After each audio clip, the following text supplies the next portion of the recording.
Quando ouvimos o nome Lúcifer, uma imagem imediatamente surge em nossa mente. O diabo, o inimigo de Deus, o senhor do inferno. O maior símbolo do mal já criado pela humanidade. Mas e se eu te disser que talvez essa imagem esteja incompleta? Porque existe um detalhe que quase ninguém conhece. A Bíblia quase nunca conta a história de Lúcifer da maneira que imaginamos. Grande parte da narrativa que conhecemos hoje foi construída ao longo de quase 2000 anos, misturando passagens bíblicas, textos apócrifos, tradições judaicas, interpretações cristãs, influências islâmicas e até obras da literatura que mudaram para sempre a forma como enxergamos o diabo. Então, quem era Lúcifer antes da queda? Ele realmente se chamava Lúcifer? Foi expulso do céu por iniciar uma guerra? Ou tudo começou muito antes, quando Deus criou o primeiro homem? Hoje vamos atravessar séculos de história, religião e mistério para reconstruir uma das figuras mais fascinantes já criada pela humanidade. Mas fica o aviso, nem tudo que você ouvirá nesse vídeo representa consenso entre estudiosos e tradições religiosas. Em muitos momentos, veremos interpretações diferentes sobre o mesmo acontecimento. O objetivo não é afirmar qual delas é a verdadeira, mas sim entender como nasceu a lenda de Lúcifer. Eu sou o Cello e esse é o Vozes do Abismo, um canal onde exploramos ocultismo, lendas sombrias, criaturas sobrenaturais e histórias de terror.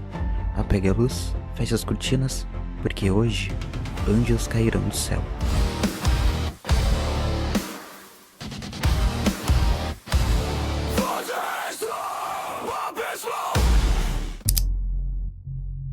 Antes de falar de sua queda, precisamos responder uma pergunta. Lúcifer realmente se chamava Lúcifer? A resposta surpreende muita gente. Na verdade, o nome Lúcifer não aparece na maioria dos manuscritos mais antigos da Bíblia como o nome de um anjo caído. A palavra vem do latim, que significa literalmente portador da luz, aquele que traz a luz. Na Roma antiga, esse termo era usado para descrever a estrela da manhã, o planeta Vênus, o astro brilhante que aparecia um pouco antes do nascer do sol. Não havia qualquer significado demoníaco, era apenas um fenômeno do céu. Séculos depois, quando a Bíblia foi traduzida para o latim, a palavra Lúcifer foi utilizada para traduzir uma expressão presente no livro de Isaías. Essa passagem dizia algo como caíste do céu, estrela da manhã. Com o passar dos séculos, muitos intérpretes passaram a associar essa queda não apenas ao rei mencionado no texto, mas também com a queda de Satã. Foi aí que aconteceu algo curioso. Uma palavra comum acabou se tornando um nome próprio. Assim que nasceu o nome Lúcifer, como conhecemos hoje. Mas existe um detalhe importante. Diversos estudiosos afirmam que o texto original de Isaías estava falando do rei da Babilônia, utilizando uma linguagem poética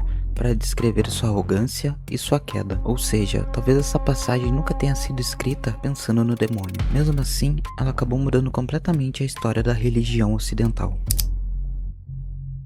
Mesmo que a Bíblia não conte sua biografia de maneira completa, diversas tradições cristãs passam a reunir diferentes passagens para construir uma imagem de quem Lúcifer teria sido. Segundo essas interpretações, ele ocupava uma posição elevada ao lado dos seres celestiais. Era descrito como perfeito em beleza, cheio de sabedoria e vestido de pedras preciosas, próximo ao trono de Deus. Essas descrições surgem principalmente da interpretação do livro de Ezequiel. Mais uma vez, existe debate. Alguns estudiosos entendem que o texto fala apenas do rei Tiro. Outros ali enxergam uma descrição simbólica de um ser celestial que caiu por causa do orgulho. Independente da interpretação, a imagem que permanece é poderosa. Lúcifer tornou-se o símbolo da perfeição, o mais belo, o mais inteligente, o mais brilhante. E talvez justamente por estar tão perto da perfeição, sua queda tenha sido ainda mais devastadora. Porque quanto mais alto alguém está, maior a distância até o chão. Segundo algumas tradições judaicas e islâmicas, Deus criou Adão não do fogo, não da luz, mas do barro, da terra, uma criatura mortal, limitada e frágil.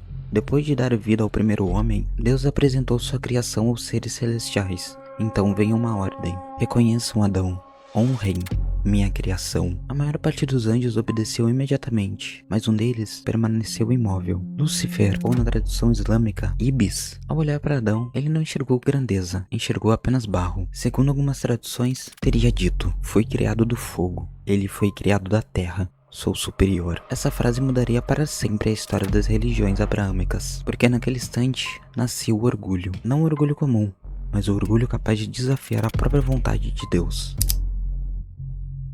Quando pensamos no pecado original, normalmente lembramos de Adão e Eva, no fruto proibido, na serpente, mas algumas traduções sugerem algo diferente. O primeiro pecado do universo talvez não tenha sido cometido por um ser humano, mas por anjos. Antes mesmo da humanidade cair, Lúcifer já teria caído. Sua recusa não era apenas uma desobediência, era uma declaração. Ele acreditava saber mais que Deus. Acreditava que sua posição era superior, que sua essência era mais nobre, que jamais deveria prestar honras a uma criação feita do barro. E foi justamente isso que destruiu tudo. Não foi a força, não foi a violência, não foi a espada, foi o orgulho, um pecado silencioso, capaz de nascer até mesmo em lugares mais sagrados. Com o passar do tempo, as tradições cristãs passaram a descrever um acontecimento ainda maior, uma guerra, não uma guerra humana, uma guerra celestial, um conflito impossível de se imaginar, milhares de anjos, luz contra luz, espadas flamejantes, trombetas, relâmpagos. No comando das forças celestiais estaria Miguel, o arcanjo guerreiro, enquanto Lúcifer lideraria aqueles que permaneceriam ao seu lado. Algumas interpretações afirmam que 1/3 dos anjos teria seguido sua rebelião. O céu, símbolo absoluto da ordem, teria sido o palco de um dos maiores conflitos da tradição cristã, e o resultado já era inevitável. Lúcifer foi derrotado, os anjos rebeldes foram expulsos, e a luz daqueles que um dia iluminaram o céu tornou-se escuridão. É importante lembrar que muitos detalhes dessa batalha não aparecem de maneira extensa na Bíblia. Grande parte da narrativa popular foi construída a partir de diferentes passagens, especialmente no livro de Apocalipse, e desenvolvida pela tradução cristã ao longo dos séculos. Outro texto que exerce enorme influência sobre o imaginário de anjos caídos, o livro de Enoque, um livro antigo, respeitado por algumas tradições religiosas e rejeitado por outras. Nele conhecemos os vigilantes, anjos mandados para observar a humanidade, mas que acabaram fazendo exatamente o contrário do que deveriam. Desceram à terra, apaixonaram-se por mulheres humanas, ensinaram conhecimentos proibidos, magia, astrologia, metalúrgica, encantamentos, armas, cosméticos, segredos que, segundo o texto, não deveriam pertencer aos homens. Da união entre anjos e mulheres nasceram os Nephilims, gigantes, seres violentos, capaz de espalhar destruição pelo mundo. Embora o livro de Enoque não identifique Lúcifer como líder desses anjos, sua influência foi enorme na construção da ideia de uma rebelião celestial e de seres divinos que desafiaram a ordem estabelecida. Por isso, muitos elementos presentes em filmes, jogos e livros sobre anjos caídos têm origem muito mais nesse texto do que na própria Bíblia. Agora chegamos em uma das maiores dúvidas. Lúcifer e Satã são a mesma entidade? A resposta depende de quem responde. Para a maioria das tradições cristãs, sim, o anjo caído se tornou-se Satã, mas alguns estudiosos discordam. Eles afirmam que Satanás significa simplesmente adversário ou acusador. Nos textos mais antigos da Bíblia, Satanás aparece muito mais como alguém que acusa ou que testa os seres humanos, do que como rei do inferno. A associação entre Lúcifer e Satanás foi sendo construída aos poucos, durante séculos, misturando interpretações, pregações, obras religiosas e literatura. A figura que conhecemos hoje nasceu de diferentes personagens e diferentes traduções.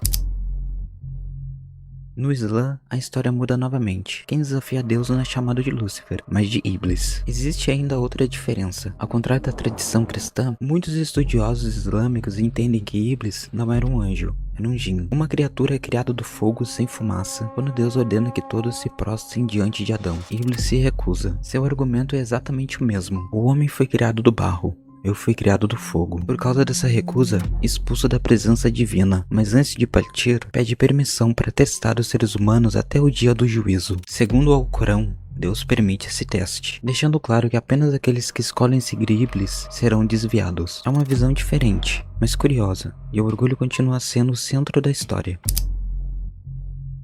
Com o passar do século, a figura de Lúcifer acabou ultrapassando os limites da religião. Entrou na filosofia, no esoterismo e no ocultismo. Algumas correntes passaram a enxergá-lo não como uma figura demoníaca, mas como um símbolo do conhecimento, da liberdade, da busca pela verdade e da luz do intelectual. Isso não significa que essas correntes adoram necessariamente o diabo da tradição cristã. Em muitos casos, utilizam Lúcifer apenas como a representação da rebeldia contra a ignorância. Outras tradições, porém, mantêm uma visão completamente diferente e o associam diretamente ao mal. Essa diversidade de interpretação mostra como um mesmo personagem pode assumir significados totalmente diferentes, dependendo da cultura e da época.